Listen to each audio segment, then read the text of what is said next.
Aku diselingkuhi suami ibu dan keluarganya justru menyalahkanku dan membela anaknya.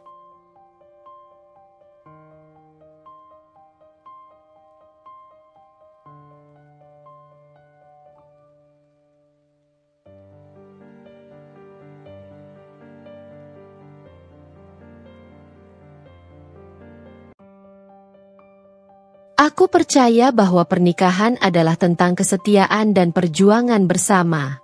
Aku mencintai suamiku, Daniel, sepenuh hati. Aku pikir, aku telah menemukan pasangan hidup yang sempurna. Tapi aku salah.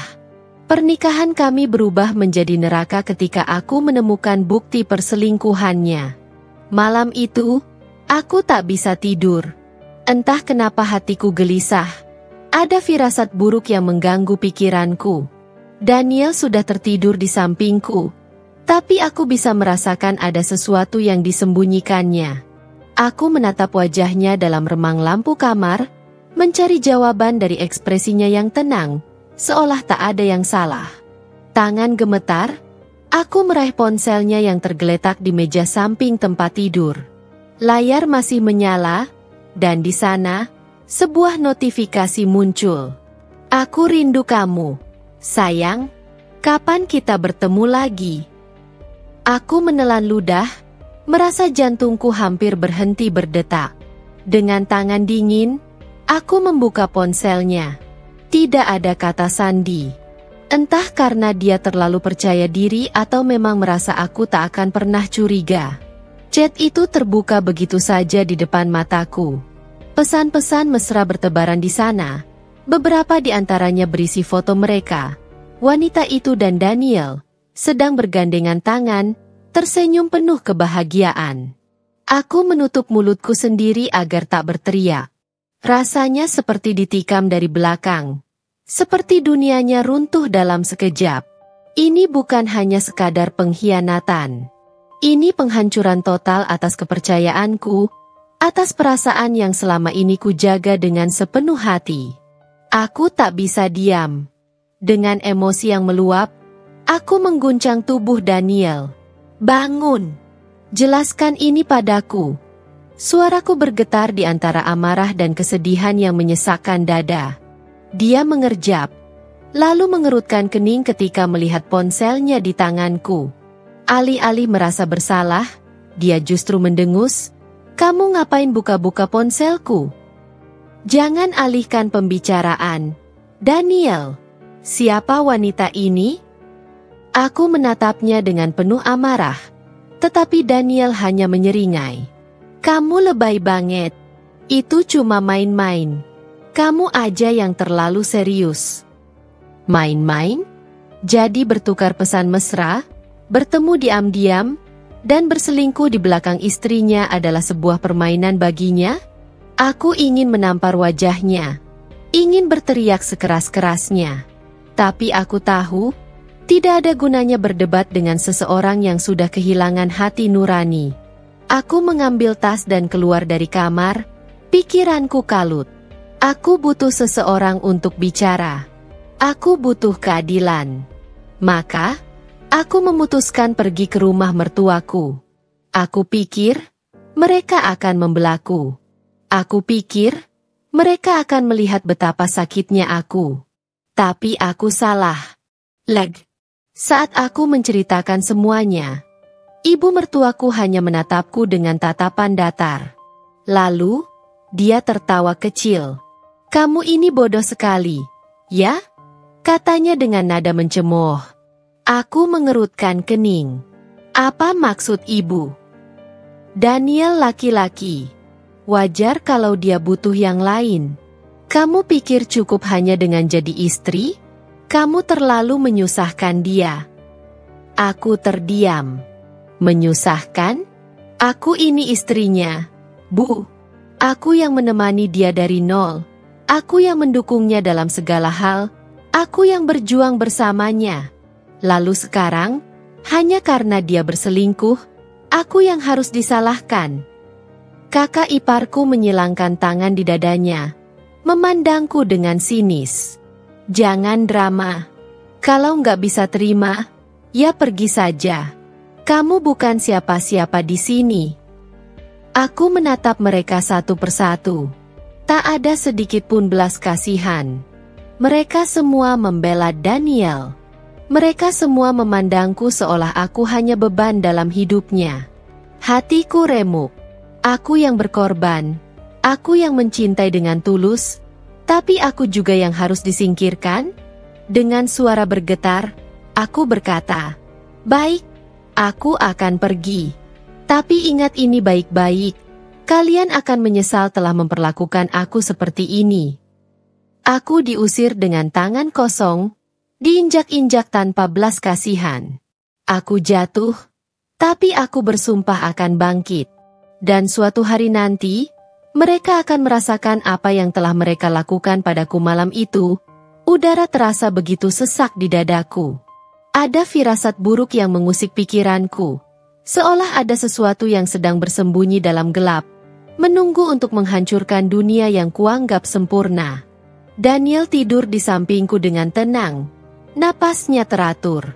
Tapi aku tidak bisa memejamkan mata. Aku meraih ponselnya yang tergeletak di atas meja. Entah kenapa, jemariku terasa dingin saat menyentuh layar. Saat aku membukanya, dadaku langsung dihantam ribuan belati.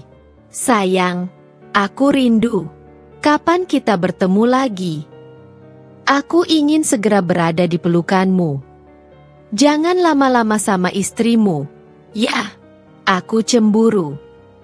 Aku membeku. Mataku bergerak liar membaca percakapan mereka. Hati ini terasa seperti dihancurkan secara perlahan. Setiap kata menusuk lebih dalam daripada yang sebelumnya. Tak hanya teks, ada juga foto mereka. Terlihat begitu bahagia, seolah-olah aku tak pernah ada dalam hidup Daniel. Tanganku gemetar saat aku mengguncang bahunya. "Bangun, Daniel." Suaraku lirih, bergetar di antara amarah dan kesedihan.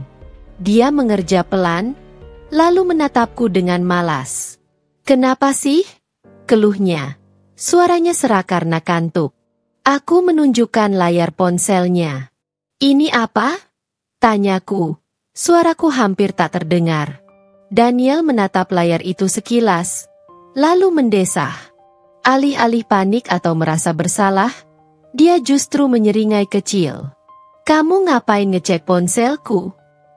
Darahku berdesir. "Jadi itu yang kamu pikirkan? Bukan soal pengkhianatanmu, tapi karena aku yang memeriksa ponselmu." Dia mengangkat bahu. "Aku hanya mencari kebahagiaan yang tidak bisa kau berikan," katanya dengan nada santai, seolah ucapannya bukanlah sesuatu yang akan menghancurkan hatiku. Aku membeku. Dunia seakan berhenti berputar. Kebahagiaan yang tidak bisa kuberikan? Aku yang selalu ada untuknya, yang menemani hari-hari sulitnya, yang berkorban demi pernikahan ini, dan dia masih merasa tidak cukup? Mataku panas, tapi aku menolak menangis di depannya. Aku menatapnya tajam, mencoba mencari setitik penyesalan di matanya. Tapi tak ada. Yang ada hanya keangkuhan. Seolah dia yakin aku tidak akan bisa kemana-mana. Aku menarik napas dalam-dalam, mencoba menelan kepedihan yang membakar dadaku. "Jadi, kau memang tidak menyesal?" tanyaku, suaraku bergetar. Daniel justru tertawa kecil. "Buat apa menyesal? Aku hanya mengikuti kata hatiku." Saat itu juga, sesuatu dalam diriku hancur berkeping-keping. Bukan hanya hatiku, tapi juga kepercayaanku padanya. Pada pernikahan ini, aku ingin berteriak. Aku ingin menampar wajahnya. Tapi aku sadar, aku tidak akan mendapatkan jawaban yang kuinginkan. Jadi aku hanya berdiri di sana, menatapnya dengan mata yang basah. Lalu, dengan suara yang nyaris berbisik, aku berkata, "Kau akan menyesali ini, Daniel." Kemudian, aku berbalik, meninggalkannya dalam keheningan yang kini terasa lebih menyakitkan daripada ribuan teriakan. Aku berjalan dengan langkah gontai ke rumah mertuaku, menggenggam ponsel dengan erat seakan itu adalah satu-satunya senjata yang kupunya. Hatiku masih bergemuruh dengan kemarahan yang bercampur dengan rasa sakit yang menyiksa. Aku berharap, setidaknya ibu mertua akan berpihak padaku. Setidaknya, seseorang dalam keluarga ini akan mengerti perih yang kurasakan. Saat aku tiba, ibu mertua tengah duduk di ruang tamu, memegang secangkir teh hangat. Wajahnya yang dulu terasa ramah kini tampak begitu asing. Aku menarik napas dalam-dalam, mencoba menenangkan diri sebelum akhirnya menyerahkan ponsel itu kepadanya. Bu, lihat ini. Lihat apa yang dilakukan Daniel padaku. Aku menatapnya penuh harap. Berharap melihat keterkejutan, kemarahan, atau bahkan rasa simpati di matanya. Tapi yang kudapat hanyalah ekspresi datar. Dengan gerakan malas, ia mengambil ponsel itu, membaca pesan-pesan mesra antara Daniel dan wanita itu. Sejenak aku melihat matanya bergerak dari satu pesan ke pesan lainnya. Dadaku berdebar kencang. Aku berharap dia akan berkata, "Ini tidak bisa dibiarkan. Aku akan menegur Daniel."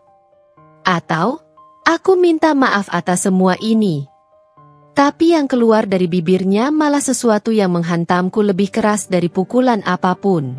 Daniel lelaki yang sukses. Kalau dia berselingkuh, itu karena kau tidak bisa membuatnya bahagia. Aku membeku. Aku menatapnya dengan tidak percaya, berharap aku salah dengar. Apa maksud ibu? Suaraku bergetar, hampir tercekat. Ia menatapku dengan tatapan penuh penilaian. Seolah aku ini hanya seorang perempuan tak berguna yang beruntung bisa menikahi anaknya. Seorang pria seperti Daniel butuh istri yang bisa mendukungnya, yang bisa menjaga kehangatan rumah tangga. Kalau dia sampai mencari yang lain, itu artinya kau tidak cukup baik sebagai istri. Aku terhenyak, seakan sebuah batu besar menghantam dadaku. Jadi, ini salahku? Tanyaku. Suaraku terdengar lebih lemah dari sebelumnya. Tentu saja.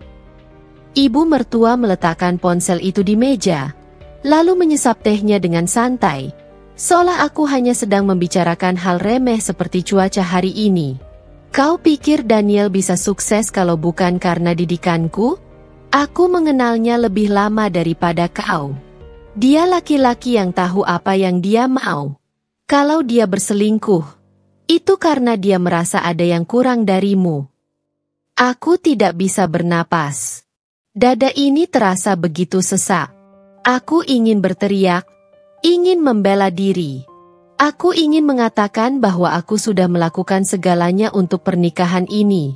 Aku sudah memberikan hatiku, waktuku, hidupku untuk Daniel.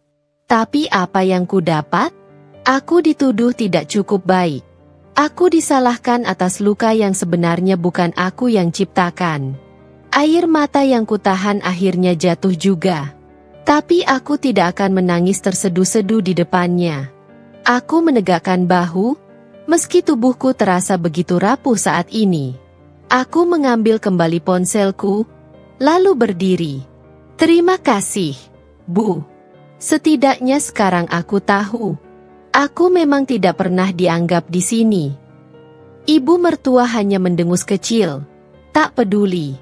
Aku berbalik, melangkah pergi. Setiap langkahku terasa berat, tapi satu hal mulai muncul dalam pikiranku. Aku mungkin hancur sekarang. Aku mungkin diperlakukan seperti sampah. Tapi aku bersumpah, mereka akan melihat. Mereka akan menyaksikan dengan mata kepala mereka sendiri bagaimana aku akan bangkit. Aku belum sempat melangkah keluar dari rumah itu ketika tawa sinis terdengar di belakangku. Tawanya begitu tajam, menusuk telingaku seperti pisau yang mengiris perlahan-lahan. Aku berhenti, napasku tertahan di tenggorokan. Aku tahu suara itu. Hah! Kasihan sekali. Suara kakak iparku, Rina, terdengar penuh kepuasan. Masih berharap ada yang membelamu di sini. Aku mengatupkan rahangku erat-erat, mencoba menahan diri. Aku sudah cukup menerima hinaan hari ini. Tapi tampaknya mereka belum puas melihatku hancur. Perlahan, aku membalikan badan, dan di sana Rina berdiri dengan angkuhnya. Wajahnya dipenuhi ejekan, tangannya terlipat di dada, seolah-olah dia sedang menikmati pertunjukan yang sudah lama dinantikannya. Seharusnya kau sadar diri, lanjutnya dengan nada mencemooh. Kau hanya numpang hidup dari uang Daniel.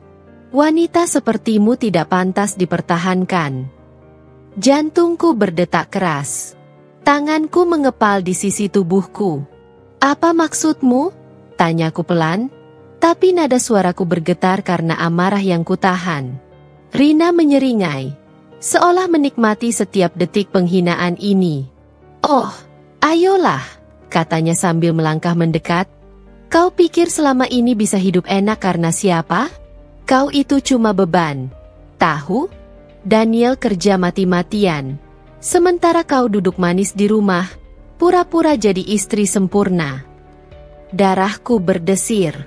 Aku menatapnya tajam. Aku yang mengurus rumah ini. Aku yang menemani Daniel sejak dia belum punya apa-apa. Aku yang mendukungnya di saat dia jatuh. Kau pikir aku tidak melakukan apapun? Rina tertawa lagi. Kali ini lebih keras, lebih menusuk. Seolah ucapanku adalah lelucon paling konyol yang pernah didengarnya. Dukung dari nol? Hah, jangan mengada-ada. Daniel sukses karena dirinya sendiri, bukan karena kau. Kau hanya perempuan yang beruntung bisa menikah dengannya. Dan sekarang, lihat dirimu, terisak seperti korban. Seolah dunia berutang sesuatu padamu. Sadarlah, kau hanya istri yang membosankan. Dan Daniel akhirnya sadar bahwa dia bisa mendapatkan yang lebih baik. Aku menelan ludah. Rasa sakit menjalar ke seluruh tubuhku. Tapi aku menolak untuk jatuh di hadapan mereka. Aku menoleh ke ibu mertuaku, berharap ada sedikit empati di wajahnya. Tapi tidak ada. Dia tetap duduk di sana, menyesap tehnya dengan tenang, seolah ini hanyalah percakapan biasa yang tidak ada hubungannya dengannya. Aku tertawa kecil, tawa yang penuh kepedihan. Jadi menurut kalian, ini semua salahku? Tanyaku lirih. Rina mengangkat bahu. Tentu saja. Kau tidak cukup menarik untuk dipertahankan. Kau tidak cukup pintar untuk membuat Daniel tetap setia. Kau tidak cukup baik untuk menjadi bagian dari keluarga ini. Air mataku hampir jatuh, tapi aku menahannya. Aku tidak akan menangis di depan mereka. Aku tidak akan memberi mereka kepuasan untuk melihatku hancur lebih dalam. Aku menarik napas dalam-dalam, menegakkan bahuku, dan menatap Rina dengan pandangan yang membuatnya sedikit terkejut. Aku mungkin jatuh sekarang, kataku pelan, tapi penuh kepastian. Tapi dengarkan baik-baik, Rina. Aku tidak akan selamanya seperti ini. Aku akan bangkit. Aku akan lebih kuat. Dan saat hari itu tiba, kau dan keluargamu akan melihat betapa salahnya kalian menyepelekan aku. Rina mengangkat alis, seakan menantangku. Oh ya? Dan bagaimana caramu melakukannya? Kau bahkan tidak punya apa-apa sekarang. Aku tersenyum kecil.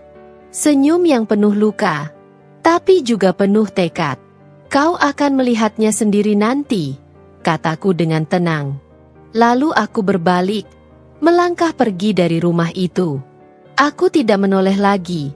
Tidak peduli meskipun aku masih bisa mendengar tawa Rina dan suara ibu mertuaku yang bergumam sesuatu. Aku tidak peduli lagi dengan mereka. Karena mulai hari ini, aku tidak akan membiarkan siapapun meremehkan aku lagi. Aku akan membuktikan bahwa aku bukan wanita yang bisa diinjak-injak. Malam itu, aku duduk di ruang tamu, meremas jemariku sendiri. Rumah ini terasa semakin asing bagiku. Seolah bukan lagi tempat di mana aku pernah merasa nyaman. Aku ingin pergi. Aku ingin melarikan diri dari neraka ini, tapi hatiku masih menolak. Aku masih berharap Daniel akan sadar bahwa semua ini hanya kesalahan yang bisa diperbaiki. Tapi harapanku hancur berkeping-keping malam itu. Suara deru mobil terdengar di depan rumah. Aku menoleh ke arah pintu, perasaan gelisah menjalar di dadaku. Beberapa detik kemudian, pintu terbuka, dan sosok Daniel muncul. Bukan sendiri. Tangannya melingkari pinggang seorang wanita berambut panjang, dengan gaun merah yang melekat sempurna di tubuhnya. Wanita itu tertawa kecil sambil menyandarkan kepalanya di bahu Daniel, seolah ini adalah rumahnya. Aku tertegun, seluruh tubuhku membeku. Aku menunggu Daniel menjauh darinya, menunggu dia menjelaskan sesuatu, apapun yang bisa menjelaskan pemandangan di depan mataku.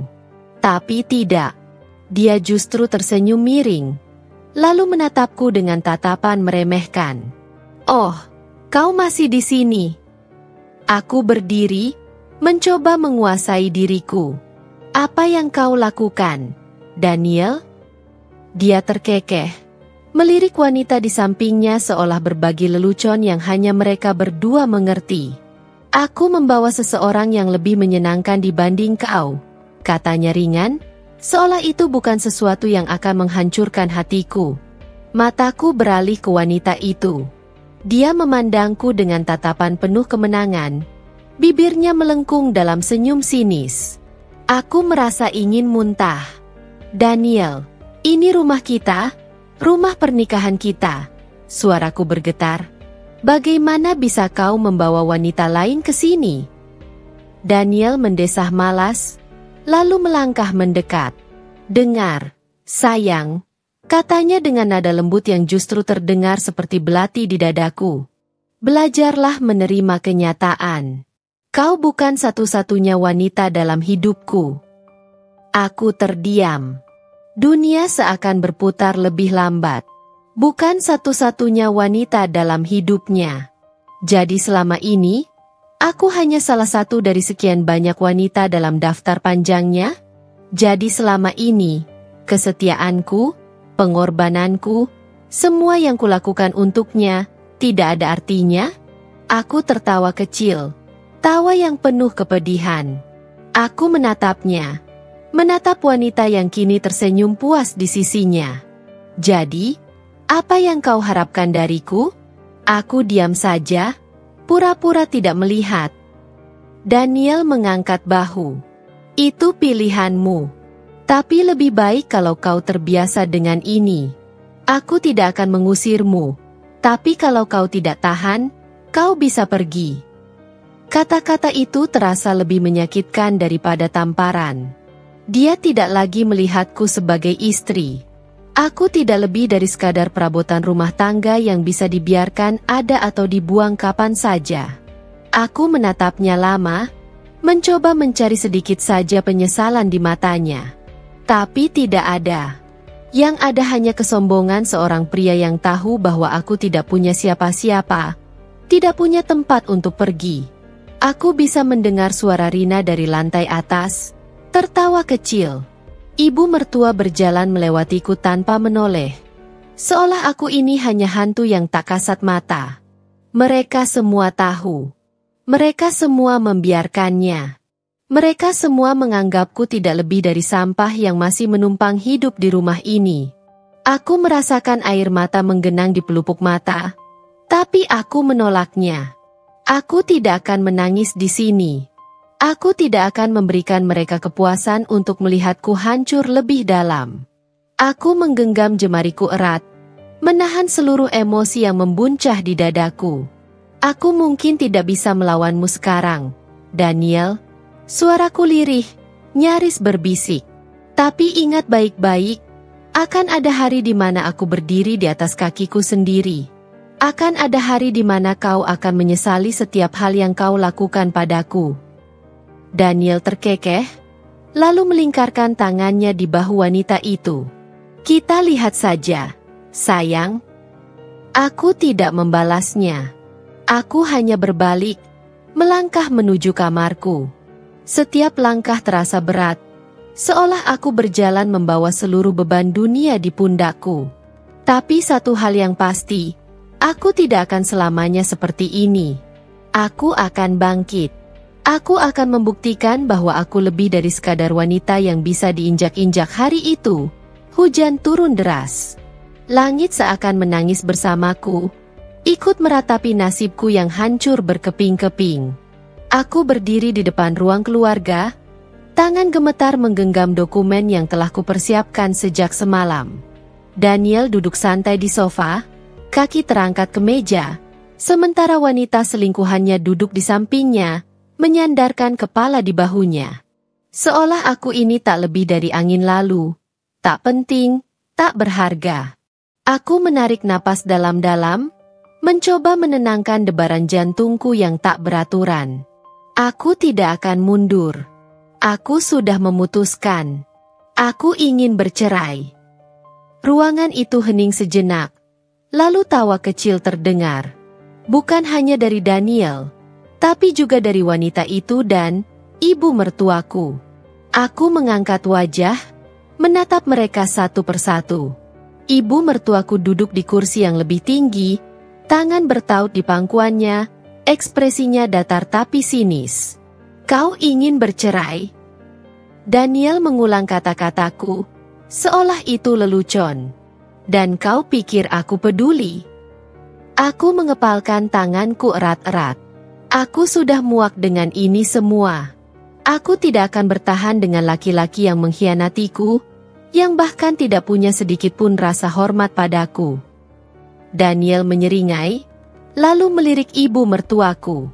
Dengar, Bu. Dia akhirnya sadar juga kalau dia tidak diinginkan di sini. Ibu mertuaku menghela napas panjang. Seharusnya kau sadar lebih awal. Nak, aku sudah lelah melihatmu di rumah ini. Hatiku mencelos. Jadi selama ini, aku tidak pernah dianggap sebagai bagian dari keluarga. Dia tersenyum tipis. Sejak awal, kau hanya beban bagi Daniel. Kau pikir kau layak mendapatkan bagian dari hidupnya? Dia sukses karena dirinya sendiri, bukan karena kau. Aku adalah istrinya. Suaraku meninggi, tidak bisa menahan emosi lagi. Aku menemaninya sejak dia belum punya apa-apa. Aku mendukungnya saat dia jatuh. Dan sekarang kalian ingin membuangku begitu saja. Rina muncul dari arah tangga, menyilangkan tangan di dada. Jadi kau pikir kau berhak atas sesuatu?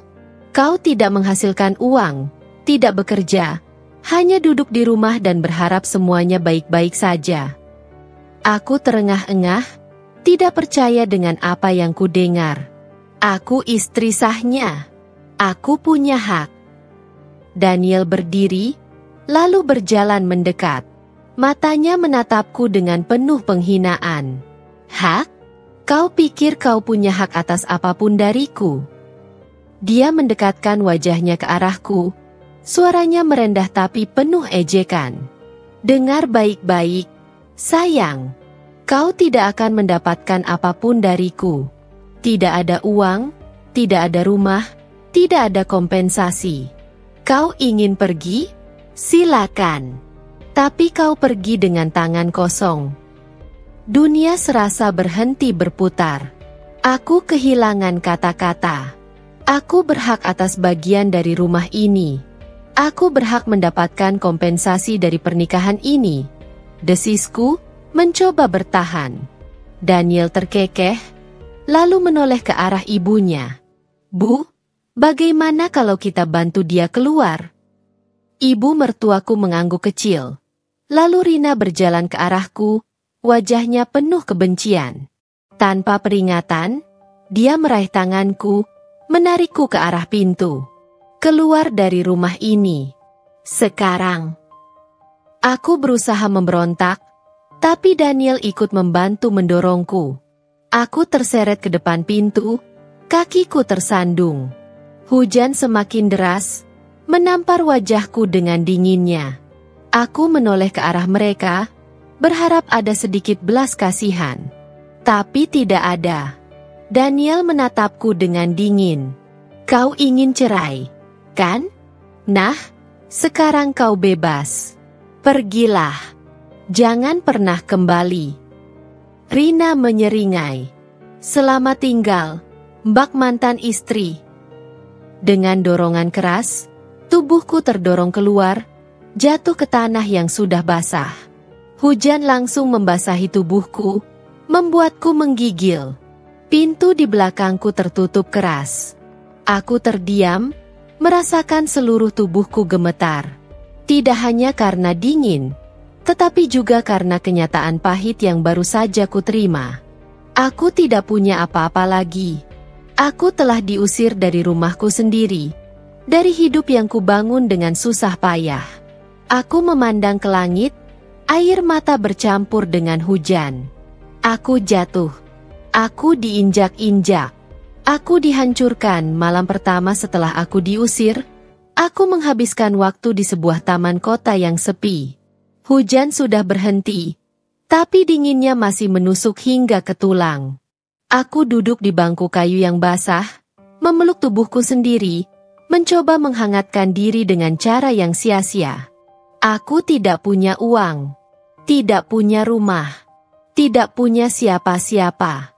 Aku mengeluarkan ponselku, baterainya hampir habis. Tidak ada pesan masuk, tidak ada telepon. Aku menelusuri daftar kontak, mencari satu nama yang mungkin bisa membantuku.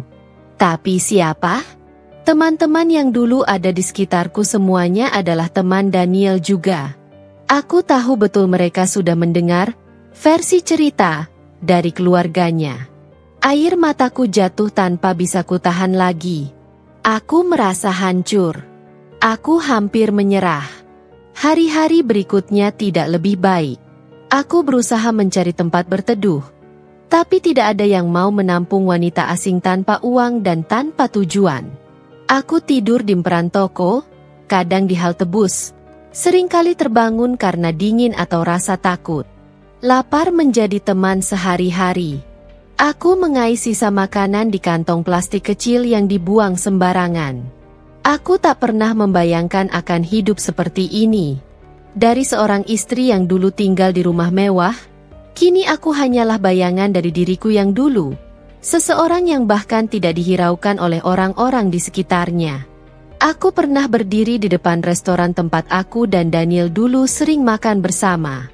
Aku hanya bisa menatap dari luar. Menatap orang-orang yang dengan mudahnya menikmati makanan hangat di piring mereka. Perutku melilit, tapi aku hanya bisa menelan ludah.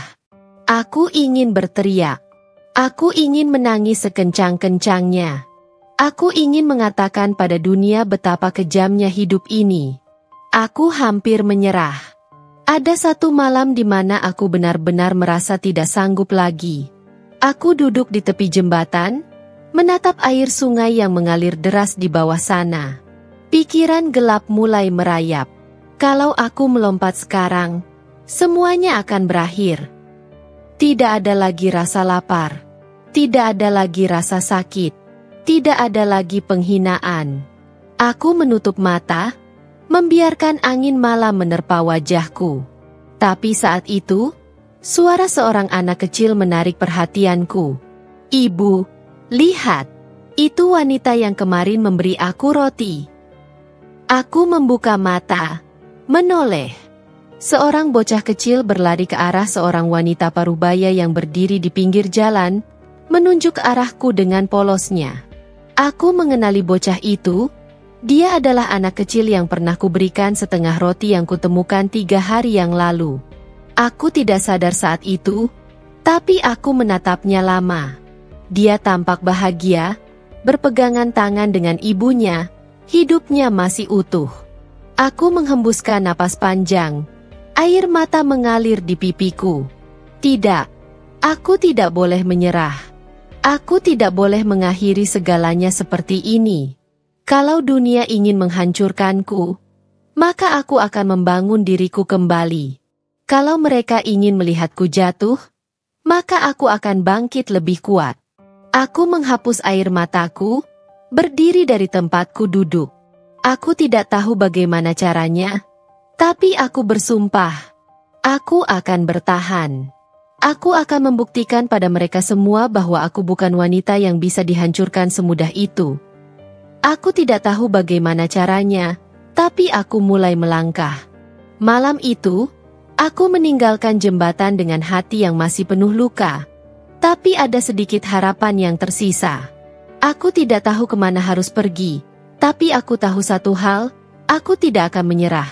Aku masih berkeliaran di jalanan, mencari tempat berteduh, hingga akhirnya aku tiba di sebuah warung kecil di pinggir jalan. Bau makanan yang mengepul dari dapur membuat perutku semakin melilit. Aku berdiri di sana, menatap orang-orang yang makan dengan lahap, menelan ludah sambil mencoba mengabaikan rasa laparku. Saat itulah seorang wanita parubaya keluar dari dapur, membawa nampan berisi mangkuk-mangkuk sup panas. Dia melihatku berdiri di depan warung. Raut wajahku pasti sudah sangat menyedihkan saat itu. Dia berjalan mendekat, menatapku dengan lembut. "Kamu lapar, nak?" Aku hanya bisa menunduk, malu, tapi mataku sudah basah. Aku tidak bisa menjawab. Dia tersenyum, lalu menarik tanganku dengan lembut. "Ayo masuk, makanlah dulu." Aku tidak tahu siapa dia. Tapi untuk pertama kalinya dalam beberapa hari terakhir, aku merasakan kehangatan seseorang. Aku duduk di salah satu meja kecil di sudut warung. Semangkuk sup hangat diletakkan di depanku. Aku menggenggam sendok dengan tangan gemetar, lalu mulai menyuapkan makanan ke dalam mulutku. Begitu sup itu menyentuh lidahku, air mataku jatuh tanpa bisa kutahan. Aku makan sambil menangis. Aku menangis karena aku masih hidup. Aku menangis karena aku masih bisa merasakan makanan. Aku menangis karena ada seseorang yang peduli padaku. Walaupun aku bukan siapa-siapa baginya. Wanita itu duduk di depanku, mengamatiku dengan sabar. Setelah aku selesai makan, dia bertanya dengan lembut, "Siapa namamu, nak?" Aku mengusap air mataku. "Liana, Bu." Dia mengangguk, tersenyum hangat. "Namaku Bu Ratna. Kau tidak punya tempat tinggal, kan?" Aku menggigit bibir, lalu menggeleng. Dia menarik napas dalam, lalu berkata, "Kalau kau mau, kau bisa tinggal di sini sementara. Aku tidak bisa menawarkan banyak, hanya kamar kecil di belakang, tapi setidaknya kau tidak perlu tidur di jalan lagi." Aku menatapnya dengan mata membesar. Aku ingin bertanya, kenapa? Kenapa dia begitu baik padaku? Tapi aku hanya bisa mengangguk, tidak mampu berkata-kata. Malam itu, aku tidur di sebuah kamar kecil di belakang warungnya. Tempatnya sempit. Hanya ada kasur tipis dan kipas angin yang berisik. Tapi bagiku, itu lebih dari cukup. Aku merasa aman untuk pertama kalinya setelah sekian lama. Keesokan paginya, aku bangun dengan semangat baru. Aku tidak ingin terus-terusan bergantung pada kebaikan Bu Ratna. Aku harus mulai bekerja. Aku harus bangkit. Bu Ratna memberiku kesempatan untuk membantu di warungnya. Aku mulai dari hal kecil, membersihkan meja, mencuci piring, melayani pelanggan. Tidak ada yang mudah. Aku harus bekerja dari pagi hingga larut malam. Tanganku sering lecet karena terkena air sabun yang dingin. Tapi aku tidak mengeluh. Setiap malam, aku menghitung recehan yang kudapatkan dari hasil kerja kerasku. Tidak banyak, tapi cukup untuk membuatku bertahan. Aku belajar bertahan hidup. Aku belajar menghargai setiap rupiah yang kudapatkan dengan susah payah. Terkadang, aku menangis di sudut kamar kecil itu, kelelahan dan putus asa. Tapi aku selalu mengingat apa yang Daniel dan keluarganya lakukan padaku. Aku mengingat penghinaan mereka, bagaimana mereka menganggapku sampah yang bisa dibuang begitu saja. Aku bersumpah, aku akan membuktikan bahwa mereka salah. Hari demi hari berlalu, aku semakin terbiasa dengan ritme pekerjaanku. Aku mulai mengenal pelanggan tetap, mulai memahami cara mengelola warung kecil ini.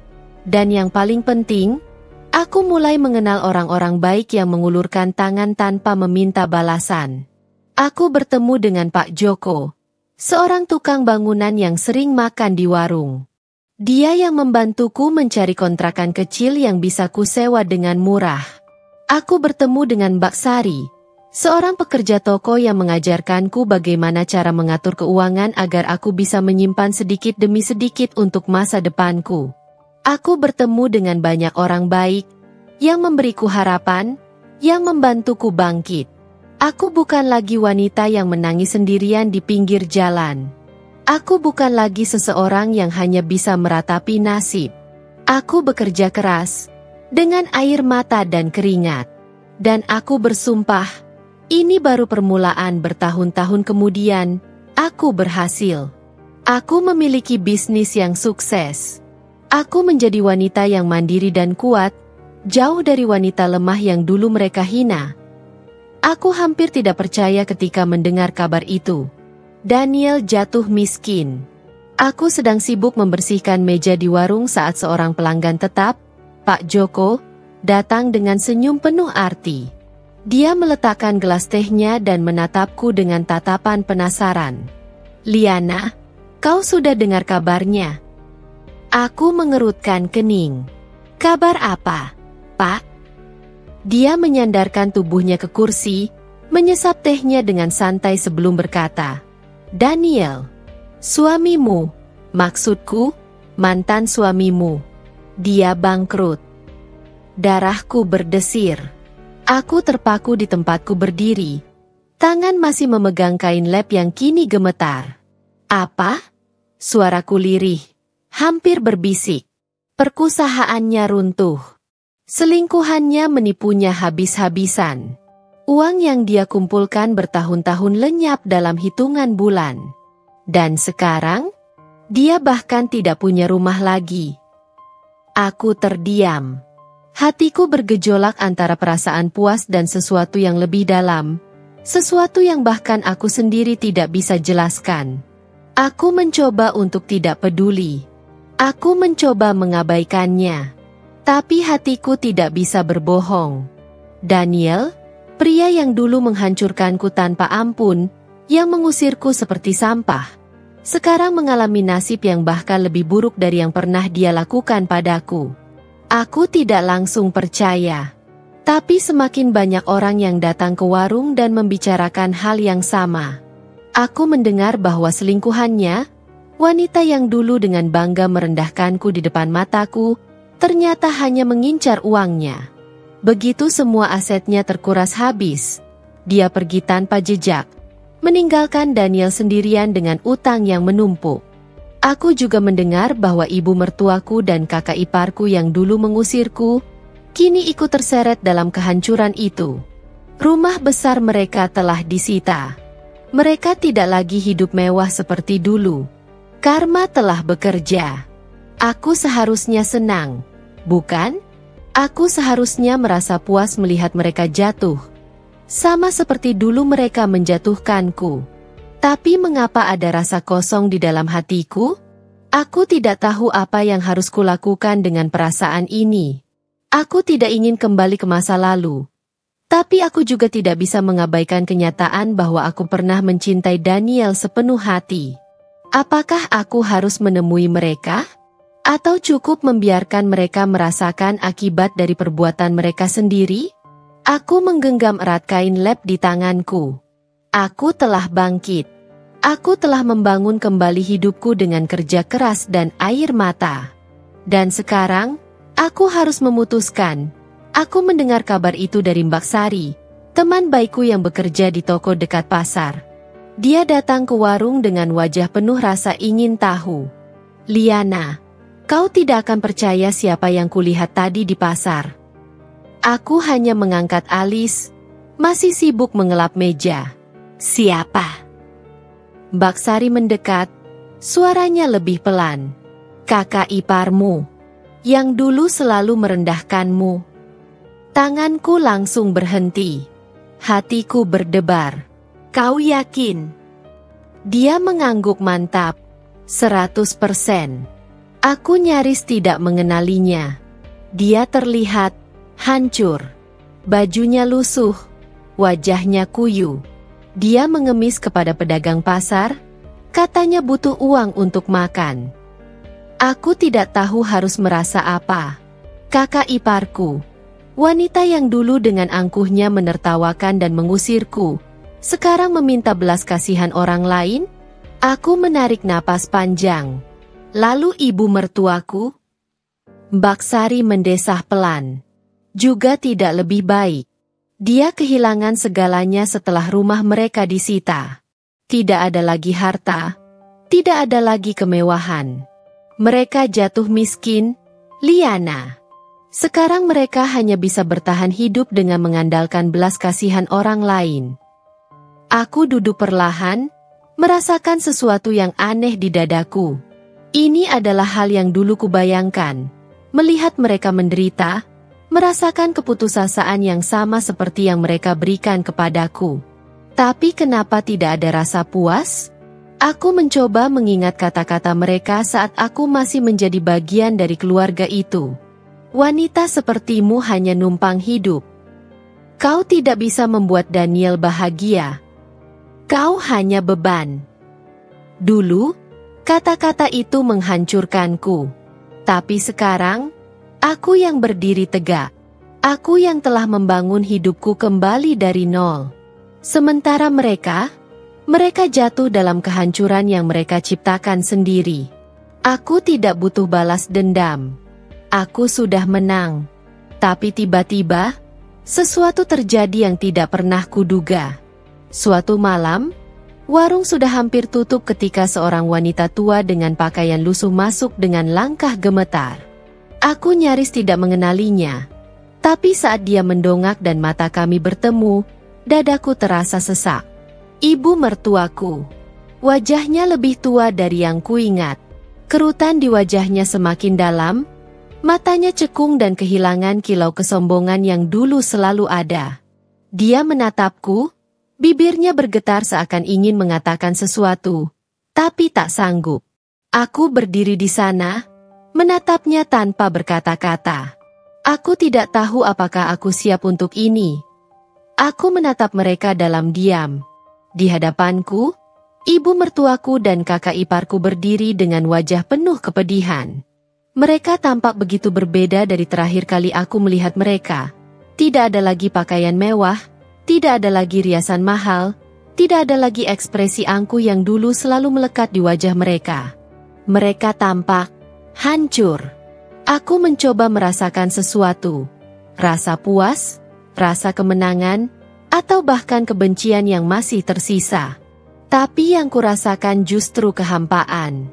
Kami tahu kami salah, kata ibu mertuaku dengan suara lirih, hampir berbisik. Kami menyesal. Kami tidak punya siapa-siapa lagi. Tolong bantu kami, Liana. Aku mengingat semuanya. Bagaimana mereka menertawakanku saat aku berusaha membuktikan perselingkuhan Daniel. Bagaimana mereka mengusirku seperti sampah. Membiarkanku pergi tanpa uang sepeser pun. Bagaimana mereka berdiri di samping Daniel saat dia membawa wanita lain ke rumah kami, membiarkanku dihina di depan mata mereka. Dan sekarang mereka berdiri di hadapanku, meminta belas kasihan. Aku bisa saja tertawa. Aku bisa saja mengusir mereka seperti mereka dulu mengusirku. Aku bisa membalas dendam dan menikmati penderitaan mereka. Tapi aku bukan mereka. Aku menarik napas panjang. Kalian mengusirku tanpa rasa iba. Tanpa peduli kemana aku akan pergi. Kalian membiarkan aku menderita di jalanan. Sekarang, kalian datang padaku dan meminta bantuan. Mereka tertunduk. Tidak ada yang berani menatapku. Kakak iparku yang dulu begitu sombong, kini hanya bisa berbisik. Kami tidak punya pilihan lain, Liana. Kami salah. Kami benar-benar salah. Aku mengepalkan tanganku. Luka di hatiku memang belum sepenuhnya hilang. Tapi aku tahu, aku sudah menang. Aku sudah membuktikan bahwa aku bisa bangkit tanpa mereka. Aku telah membangun kembali hidupku dengan kerja keras. Tanpa mengemis, tanpa bergantung pada siapapun. Aku menatap ibu mertuaku yang masih berusaha menahan air matanya. Dia bukan lagi wanita angkuh yang dulu pernah meremehkanku. Aku mengambil napas dalam. Lalu aku berkata dengan suara tegas, "Aku akan membantu kalian, tapi bukan karena kalian keluargaku. Aku membantu karena aku tahu bagaimana rasanya tidak punya apa-apa." Mereka terkejut. Kakak iparku menatapku dengan mata berkaca-kaca. Kau mau membantu kami?" Aku mengangguk. "Tapi ingat, aku tidak akan membiarkan kalian menginjak-injakku lagi. Aku bukan Liana yang dulu." Dan saat itu, aku menyadari satu hal. Balas dendam tidak memberiku kebahagiaan, tapi kesempatan untuk membuktikan bahwa aku lebih baik dari mereka. Itu adalah kemenangan yang sesungguhnya. Mereka menangis. Memohon. Ibu mertuaku jatuh berlutut di hadapanku, menggenggam ujung bajuku dengan tangan yang gemetar. Matanya yang dulu penuh penghinaan kini dipenuhi air mata keputusasaan. "Liana, kumohon, jangan tinggalkan kami seperti ini." Kakak iparku yang dulu begitu sombong kini menundukkan kepala. Suara isakannya terdengar jelas di antara suara hiruk-pikuk warung yang mulai sepi. Tapi aku hanya menatap mereka dengan dingin. Aku mengingat saat aku yang menangis seperti ini, meminta sedikit keadilan. Saat aku berusaha menunjukkan bukti perselingkuhan Daniel, berharap mereka mendukungku. Tapi apa yang ku dapat? Mereka menertawakanku, mengusirku, membuangku seperti sampah yang tidak berguna. Dan sekarang, mereka mengalami semua yang dulu mereka lakukan padaku. Takdir memang bisa berputar begitu cepat. Aku tersenyum, bukan karena iba, bukan karena puas, tapi karena aku menyadari sesuatu. Aku sudah bebas dari mereka. Aku tidak perlu membuktikan apapun lagi. Aku tidak perlu menyimpan dendam atau membalas perlakuan mereka. Karena aku telah menang sejak hari aku bangkit dan membangun hidupku sendiri. Aku berlutut, menatap mata ibu mertuaku yang berlinang air mata. "Aku hanya menolong orang yang dulu menolongku," kataku pelan, tapi penuh arti. Mereka terdiam. Mereka tahu. Mereka mengerti. Mereka tidak pernah menolongku. Mereka hanya menghancurkanku. Aku berdiri, membiarkan tangan ibu mertuaku terlepas dari bajuku. Mereka menangis, memohon, tapi hatiku sudah membatu. Aku berbalik dan berjalan pergi, meninggalkan mereka dalam kepedihan yang mereka ciptakan sendiri. Aku tidak akan melihat ke belakang lagi. Hidupku sudah di depan, dan aku akan terus melangkah. Aku berdiri tegak, memandang mereka yang kini tersungkur di hadapanku. Ibu mertuaku, yang dulu menatapku dengan penuh penghinaan, kini menundukkan kepalanya, tangannya gemetar saat mencoba meraih ujung bajuku. Kakak iparku, yang dulu menertawakanku, kini menangis tanpa malu, memohon belas kasihan. "Liana, kumohon, jangan tinggalkan kami seperti ini." Suara ibu mertuaku nyaris tak terdengar di antara isakannya. Aku mengingat semuanya. Bagaimana mereka membelaku? Mereka tidak pernah membelaku. Bagaimana mereka menolongku? Mereka justru menghancurkanku. Bagaimana mereka mengusirku tanpa sedikit pun rasa iba? Dan sekarang, takdir berbalik. Aku melihat mereka merasakan penderitaan yang dulu mereka timpakan padaku. Aku puas. Karma telah bekerja. Aku menatap mereka untuk terakhir kalinya. Lalu aku berbalik. Aku tidak akan membuang waktuku lagi. Aku sudah melewati semua ini. Aku sudah berdiri kembali. Tanpa mereka, tanpa dendam yang membebaniku. Mereka bisa tetap di sana, tersungkur dalam kehancuran mereka sendiri. Sedangkan aku akan terus melangkah maju. Aku menarik napas dalam, merasakan angin malam menyentuh kulitku. Di belakangku, Mereka masih terisak, tersungkur dalam keputusasaan yang dulu pernah kurasakan. Tapi aku tidak lagi peduli. Aku telah melalui masa-masa tergelap dalam hidupku, dan aku berhasil keluar dari sana dengan kepala tegak. Aku tidak lagi menjadi wanita yang lemah, yang bisa mereka injak-injak sesuka hati. Aku telah membuktikan bahwa aku tidak hancur seperti yang mereka harapkan. Dan dendamku, aku tidak membalasnya dengan kebencian, tidak dengan menghancurkan mereka secara langsung. Aku membalasnya dengan menjadi lebih baik, lebih kuat, lebih bahagia tanpa mereka. Takdir telah mengajarkan mereka pelajaran yang tidak akan pernah mereka lupakan. Mereka telah mendapatkan apa yang pantas mereka terima. Dan aku akhirnya benar-benar bebas. Dengan langkah mantap, aku berjalan pergi, meninggalkan masa laluku tanpa sedikit pun keinginan untuk menoleh ke belakang.